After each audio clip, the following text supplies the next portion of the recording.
अस्सलाम वालेकुम नाज़रीन, आज का सच के साथ मैं हूं नदीम हुसैन। पाकिस्तान की सियासत में एक गर्मा गर्मी तो आई हुई है, लेकिन मसला ये है कि जो दिख रहा है वो बिकेगा नहीं और जो बिकेगा वो दिख नहीं रहा। लिहाजा और मसाइल जो हैं वो यकीनन संजीदा नौइयत के हैं और इस वक्त सबसे बड़ा मसला जो है वो पाकिस्तान के अंदर बढ़ती हुई दहशतगर्दी की लहर का है। हम गुज़श्ता 3 हफ़्तों के दौरान अपने 24 जवानों के लाशें जो हैं वो उठा चुके हैं।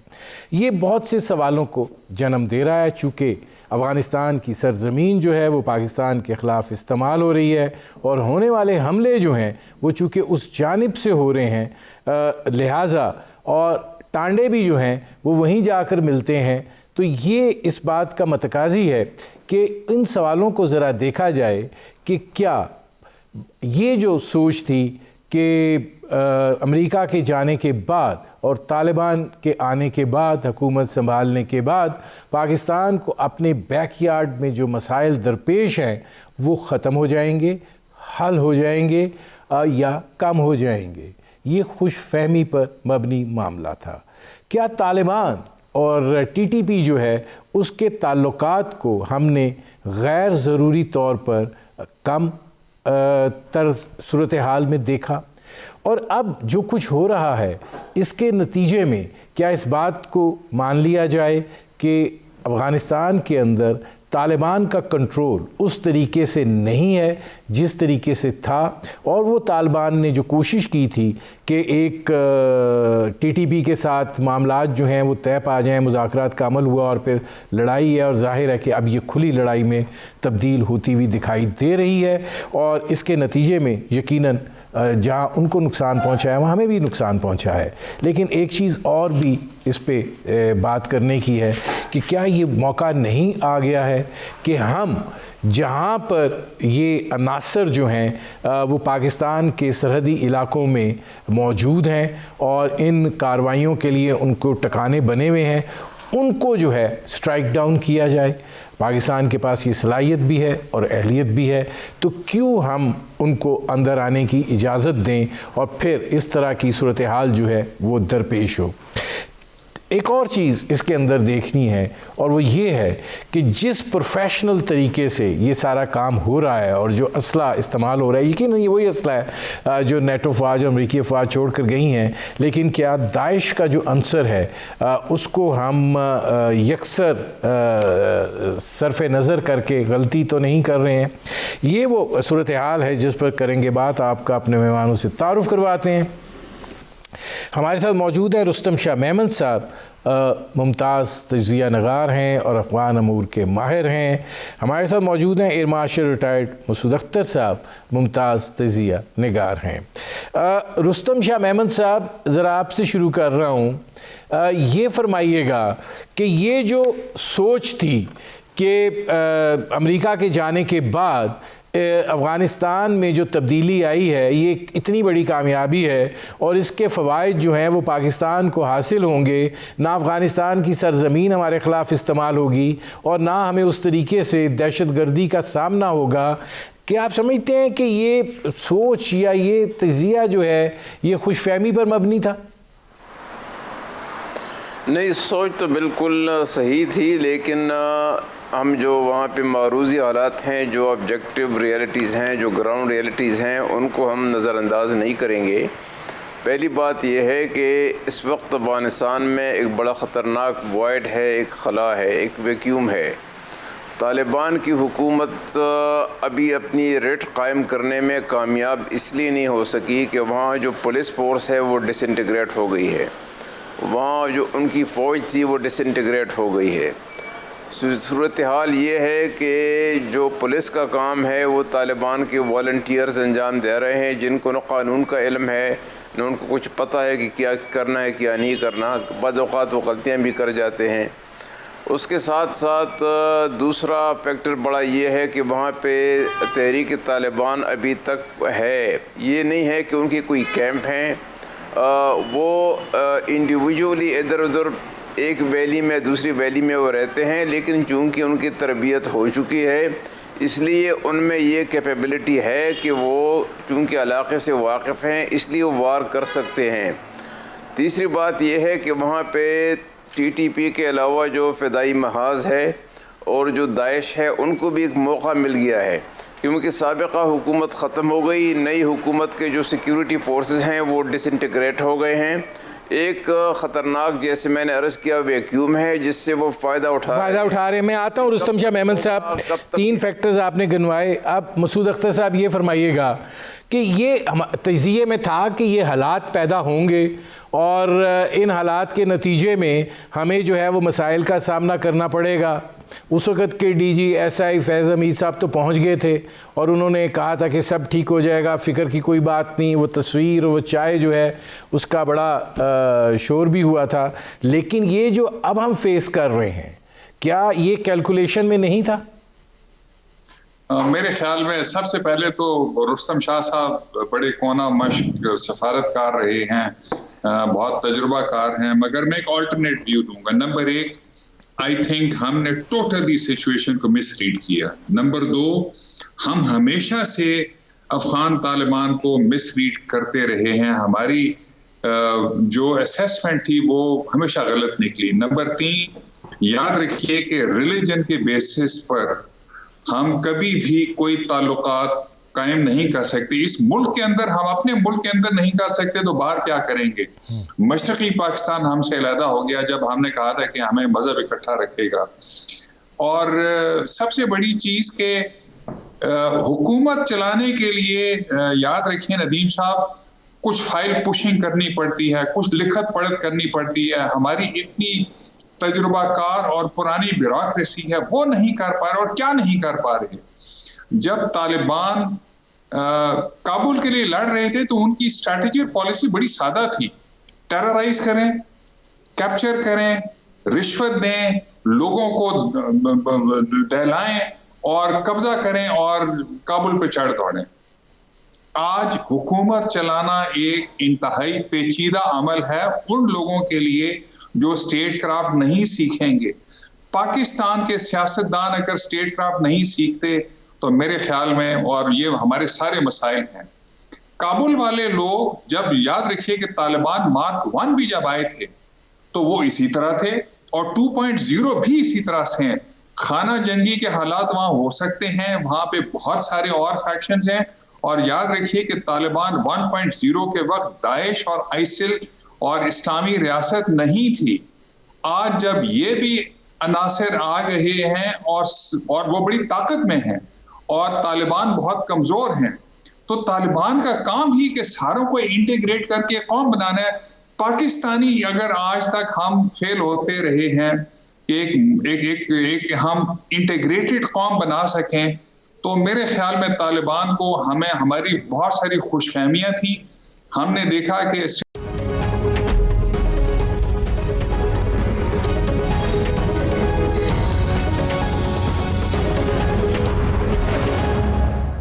Welcome back. अब रुस्तम शाह मेहमद साहब ये फरमाइएगा कि जाहिर है एक सीज़ फायर हुआ, अगर तालिबान ने अंगेज करवाया था TTP को तो इसका मतलब है कि वो उनकी लीडरशिप से वाकिफ़ हैं और जाहिर है कि उनको ये मालूम है कि वो कौन लोग हैं और कहाँ पर हैं। अब जब वो पाकिस्तानी रियासत के ख़िलाफ़ इस तरीके से सीधी लड़ाई लड़ रहे हैं कि वो हमला आवर हो रहे हैं हमारे सिक्योरिटी इदारों के नोशकी या पंजगूर में हेडक्वार्टर्स पर, और उसके नतीजे में हमें इस तरह का बड़ा एक जवान की शहादत भी नाकाबिले बर्दाश्त है, तो यहाँ पे तो फिगर जो है इन 3 हफ्तों में 24 पे पहुँचा हुआ है, जिसमें एक अफसर भी शामिल हैं। ये नाकाबिले कबूल सूरत हाल जो है ये किस चीज़ का इंदिया दे रही है? क्या तालिबान जो हैं वो माजी की तरह फिर काबिल एतमाद नहीं साबित हुए? ऐसी सूरत हाल ऐसी नहीं है। मसला उनका यही है कि उनकी रेट अभी कमज़ोर है और वहाँ पे जो उनके पास सिक्योरिटी फोर्सेस हैं जो बॉर्डर एरिया में हैं, उनके पास वो कैपेसिटी ही अवेलेबल नहीं है। और तीसरी बात यह है कि तहरीक तालिबान, इनका कोई कैंप नहीं है, कोई गांव नहीं है, कोई ऐसा टाउन नहीं है जिसमें वो रहाइश पजीर हों वो ईस्टर्न अफ़गानिस्तान में कुनड़ से लेके और लग़मान से लेके कंदहार तक वो फैले हुए हैं और उनको पाकिस्तान की जोग्राफिया का, पाकिस्तान का बॉर्डर का अच्छी तरह इल्म है। लिहाजा इस वक्त तालिबान के लिए शायद ये मुमकिन नहीं है कि वो एक एक इंडिविजुअल का पीछा करते हुए उनको बाज रखे और उनके ख़िलाफ़ कार्रवाइयाँ करे या उनको वो गिरफ़्तार करने में कामयाब हो जाएं। मसला ये बना हुआ है कि वहाँ जो फेंसिंग हो गई है, इससे दोनों तरफ के जो अवाम हैं वो परेशानी का शिकार हैं, क्योंकि एक पुराना जो एग्रीमेंट है 1920 का ब्रिटिश इंडिया और अफ़गानिस्तान की हुकूमत के दरमियान, उसमें ये लिखा है कि 5 मील उस तरफ और 5 मील इस तरफ लोगों से पूछा नहीं जाएगा, उनकी मूवमेंट बिल्कुल फ्री होगी, आना जाना उनका बिल्कुल फ्री होगा। अब अगर इसमें आप तरमीम करना चाहते हैं तो अफ़गान अथॉरिटीज़ से आपको कंसल्ट करना था, वो चूँकि नहीं हुआ, लिहाजा जो फेंसिंग हुई है इससे जो मकसद हासिल करना था, हो सकता है कुछ वो मकसद तो हासिल हो जाए किसी हद तक, लेकिन जो रिलेशंस हैं, जो वहाँ तिजारत है, जो आना जाना था लोगों का, वो सब डिसरप्ट हो गया है। तो वहाँ पे इस बेचैनी से और परेशानी से तहरीक तालिबान के लोग फ़ायदा उठाने की कोशिश कर रहे हैं। लिहाजा पाकिस्तान को ये चाहिए कि तालिबान के साथ मिल के उनको तो पहले ये बात बता दी जाए कि भाई जो भी है, लेकिन बॉर्डर की ज़िम्मेवारी आपकी है और हमें ये चीज़ें एक्सेप्टेबल नहीं हैं, क्योंकि हमारे कास्ट पे, हमारे जवानों पे, हमारे जो वहाँ लोग बसते हैं उनकी कीमत पर ये हमले हो रहे हैं जो हम बर्दाश्त नहीं कर सकते। मैं आता हूँ रुस्तम साहब, फोर्स जी मैं आता हूँ। अब इसमें मसूद अख्तर साहब ये फरमाइएगा कि नाकाबिले बर्दाश्त हैं, वहाँ पे हालात ठीक नहीं हैं, अगर फेंसिंग ना होती तो एक सैलाब पाकिस्तान में उमड़ आता और फिर यहाँ पे आके अंदरूनी सूरत हाल क्या होती, उसका कौन ज़िम्मेदार होता। अब अगर इस कैफियत में भी, जबकि बाढ़ लग चुकी है, इस नौइयत के मामलात जो हैं वो हो रहे हैं, इस तरह के वाक़यात हो रहे हैं, सिक्योरिटी जो है वो हाई अलर्ट पर है, तो तालिबान से तो पहले भी कहते रहे हैं कि भाई ये आपकी ज़मीन इस्तेमाल नहीं होनी चाहिए, हमारे वफूद जाते रहे, सब कुछ जाके वहाँ बातचीत होती रही, यकीन दहानियाँ होती रहीं।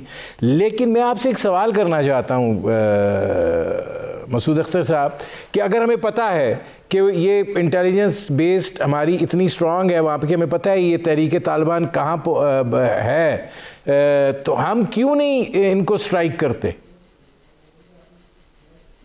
बड़ा सादा सा जवाब है कि अफगान तालिबान वो बहुत ही इंडिपेंडेंट माइंडेड प्राउड लोग हैं जिन्होंने कभी किसी की नहीं सुनी, और पाकिस्तान के साथ उनको पता है कि हम भी एक कमजोर विकेट पर हैं विज़ावी बाहर की ताकतों के साथ, तो वो हमें भी एक्सप्लॉइट कर रहे हैं। तालिबान को रिस्ट्रेन नहीं करते, नंबर 1, नंबर 2 खुद नहीं निकालते, नंबर 3 उनको पता है कि जब तक पाकिस्तानी तालिबान हैं और वो हमें अंडर प्रेशर रख रहे हैं तो शायद we will keep on bidding their bets कि हम फौरन हमेशा लोगों के पास जाएंगे बाहर की ताकतों के साथ, इनको रिकॉग्नाइज करो, इनको हेल्प करो। तो उन्होंने तो अपनी एक सेल्फ डिस्ट्रक्ट स्विच ऑन किया हुआ है, वो कहते हैं we will explode like a bomb unless you help us. तो पाकिस्तान उनके पास एक शायद मोहरा है, हम में ताकत तो पूरी है, इंटेलिजेंस बेस्ड ऑपरेशंस कर सकते हैं, ड्रोन्स भेज सकते हैं, हवाई जहाज भेज सकते हैं, प्रिसाइज टारगेट्स निकाल सकते हैं। नहीं मतलब मसूद अख्तर साहब, क्या आप ये नहीं समझते this is the high time कि हम टीटीपी को स्ट्राइक किया जाए? मेरे ख्याल में तो आर्मी चीफ, एयर चीफ, मुझे थोड़ा बहुत पता है, they have all been getting together और उन्होंने ये सारी चीजें डिबेट की होंगी इमरान खान के साथ भी, लेकिन बाहर की ताकतों के साथ और बिलखुसूस जैसे रुस्तम शाह साहब कह रहे थे, इन्होंने कभी ड्यूरेंट लाइन नहीं मानी। नंबर 2, जो पाकिस्तानी तालिबान हैं वो भी देवबंदी हैं, ये जो अफगान तालिबान है ये भी देवबंदी हैं, तो आइडियोलॉजिकली वो गवर्नमेंट ऑफ पाकिस्तान के साथ अलाइन नहीं है। सो नॉट ओनली कि वो कमजोर हैं, नॉट ओनली कि उनकी रिट नहीं है, वो आइडियोलॉजिकली ज्यादा करीब हैं पाकिस्तानी तालिबान के और उनको शायद फेवर करते हैं। मैं आता हूं मसूद अख्तर साहब, अब ये जो फैक्टर है रुस्तम शाह साहब कि देखें आप अगर अलाइंड हैं तो फिर आप पाकिस्तान की क्या मदद करेंगे, और दूसरी जानिब हम इस वक्त उनके सबसे बड़े वकील हैं, हम इस वक्त उनके लिए सबसे बड़ी मदद का ज़रिया हैं। हम अपनी कॉस्ट के ऊपर उनको कोशिश कर रहे हैं कि वहाँ पे इंसानी अलमिया रूनुमा ना हो, और जवाब में अगर हमें ये मिले तो फिर क्या किया जाए?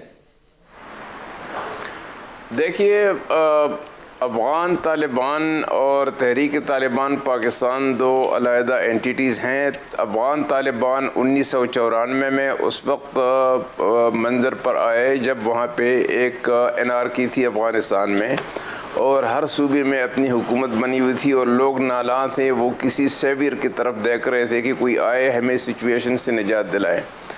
पाकिस्तानी तालिबान उस वक्त पैदा हुए जब परवेज़ मुशर्रफ ने अमेरिका के मफादात की खातिर वहाँ पे ट्राइबल एरिया में फ़ौज उतारी, और ये इम्प्रेशन गैदर होने लगा कि अमरीकी मफादात के तहफ़्फ़ुज़ के लिए पाकिस्तान ने कमर बांध ली है, और पाकिस्तान अपने इलाक़े को, अपने एयर बेसिस को और अपनी फैसिलिटीज़ को अमरीका के हवाले कर रहा है ताकि तालिबान को शिकस्त हो जाए।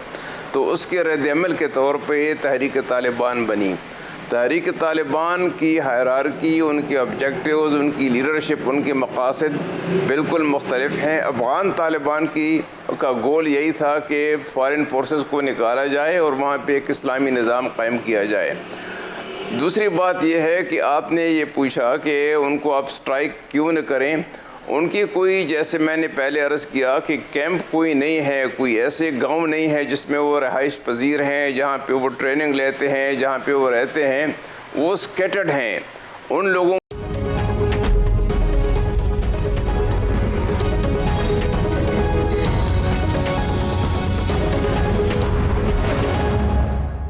Welcome back.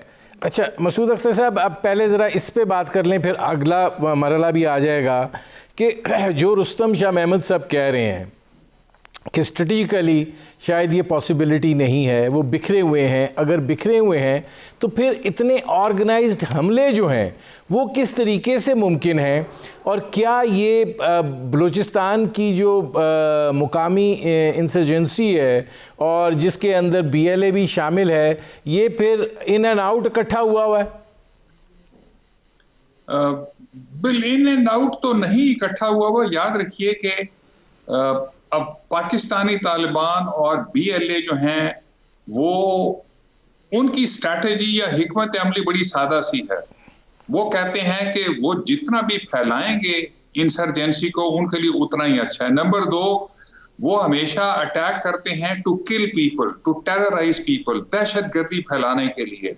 हम करते हैं बचाने के लिए। अगर हम 500 जगह के ऊपर सिक्योर कर सकते हैं जगह, तो वो 5 करोड़ जगह पे अटैक कर सकते हैं।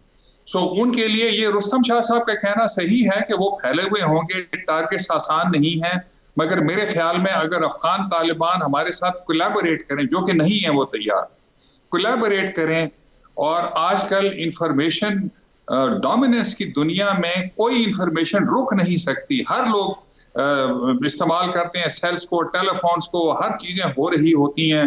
So it is possible to track at least some operations before they happen. So उनको निकाला जा सकता है। लेकिन अफगान तालिबान अगर तैयार ही नहीं है, वहां की हुकूमत उनको नंबर 1 रिस्ट्रेन करने पे, नंबर 2 कोलैबोरेट करने पे, हमने इतनी फेवर्स की और we totally misread the situation. ठीक है, मैं आता हूँ रुस्तम साहब, ज़रा इसका जवाब जल्दी से दे दीजिए, फिर मैंने आगे बढ़ना है। और वो ये है कि क्या तालिबान जो हैं वो तैयार हैं इस बात के लिए कि हमें मदद करें, कि हम वो नहीं कुछ करते तो हम ही कुछ कर लें? देखिए, हमारा उनके साथ मुसलसल इंगेजमेंट रहा है और हमने उनको बार बार बता दिया है कि आपकी सरजमीन पाकिस्तान के ख़िलाफ़ इस्तेमाल न होने दी जाए और आप इस बात की गारंटी दें। वो जवाब में यही कहते हैं कि बॉर्डर एरिया में अभी हमारी सिक्योरिटी बहुत कमज़ोर है, हम वल्नरेबल हैं, हमारी फोर्सेस वहाँ पे ऑपरेट नहीं कर रही और हमें कुछ आप वक्त दे दें ताकि हम बॉर्डर सिक्योरिटी को कंट्रोल कर लें और वहाँ पे जो ऐसे एलिमेंट्स हैं उनके ख़िलाफ़ कोई मौसर कार्रवाई करें। तालिबान कभी नहीं चाहेंगे कि अफ़गान सरज़मीन को या दाइश इस्तेमाल करें या तहरीक तालिबान इस्तेमाल करें या बलोच लिबरेशन आर्मी इस्तेमाल करें किसी और मुल्क के ख़िलाफ़, या जो है दाइश जो है वो सेंट्रल एशिया के ख़िलाफ़ इस्तेमाल, क्योंकि उससे उनके लिए बड़े मसाइल पैदा होते हैं। हालांकि उनको तो अब सिंपति और सपोर्ट की ज़रूरत है रीजनल ममालिक की, उनको तो रिकग्निशन के मामले का सामना है, लिहाजा वो कभी ये नहीं चाहेंगे कि उन पर ऐसे दाग पड़े कि वो डिलिबरेटली या जो है इनएडवर्टेंटली वो इस पर वो इजाज़त दे रहे हैं अपनी सरज़मीन को इस्तेमाल करने की। लेकिन जैसे मैंने कहा कि इस वक्त उनकी कैपेसिटी ही नहीं है, लिहाजा हमें तो कुछ उनको मदद करना होगा, जो हमारे इंटेलिजेंस ज़राए हैं उनको उनके साथ शेयर करना होगा, जो इंटेलिजेंस के सोर्सेज हैं, और उसके साथ साथ बॉर्डर पे हमारी सिक्योरिटी जो है उनको हमने ज़्यादा मौसर बनाना है, और जो मकामी लोग हैं उनको हमने ज़रा एतमाद में लाना है, क्योंकि वो मकामी लोगों के हेल्प से ऐसे हमले करते हैं, उनकी मदद के बग़ैर वो ऐसे हमले लॉन्च ही नहीं कर सकते, क्योंकि उनको वहाँ से रहना है, वहाँ से फिर भागना है, वहाँ पे उन्होंने खाना है, वहाँ में तैयारी करनी है वगैरह वगैरह। तो मैं समझता हूँ कि उनके साथ ये इंगेजमेंट जारी रहनी चाहिए, लेकिन साथ ही साथ मैं आता हूँ रुस्तम शाह साहब। अब इसमें मसूद अख्तर साहब ये फरमाइएगा कि ये जो सिलसिला है एक फैक्टर और भी है, आप समझते हैं कि दाइश, तालिबान या BLA ये ट्राइका बन सकता है अगर इतने ही तालिबान वर्नरेबल हैं और इतना ही उनका असर रसूख जो है वो इस तरह सरहदी इलाकों पर नहीं है, तो ये तो बड़ी एक तशवीशनाक बात है। मेरे ख्याल में दाइश और इस्लामी रियासत जो है वो तो ऑलरेडी वहां पे ऑपरेट कर रहे हैं, जो वैक्यूम है उसको एक्सप्लॉइट कर रहे हैं। जो पाकिस्तान को सबसे बड़ा खतरा है, फॉर एग्जांपल BLA जो है वो जनरली अफगानिस्तान से ऑपरेट नहीं करती, वो ईरान की तरफ से कर रही है। फॉर एग्जांपल इस दफा यही कहा कि जब नौशकी और यहाँ पे पंजगूर पे अटैक हुआ तो वो ईरान से हुआ है, बिकॉज जो बलूच लिबरेशन वाले हैं वो अफगान तालिबान के ज्यादा करीब नहीं है, आइडियोलॉजिकली अगर करीब है तो वो पाकिस्तानी तालिबान है।